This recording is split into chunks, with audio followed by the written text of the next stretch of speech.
Before you begin, remove the top cover. Removal. Caution!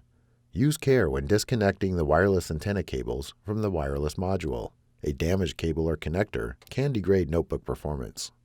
Carefully disconnect the wireless antenna cables from the wireless module by grasping the connectors with a small pair of needle nose pliers or tweezers. Remove the 2.5 mm P0 Phillips head screw that secures the wireless module to the base enclosure. Peel back the mylar that secures the wireless module to the system board. Grasp the wireless module by the edges and pull gently to remove it.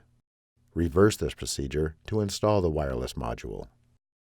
Important: when installing the wireless module, be sure to align the notch in the wireless module with the key in the wireless module slot in the system board.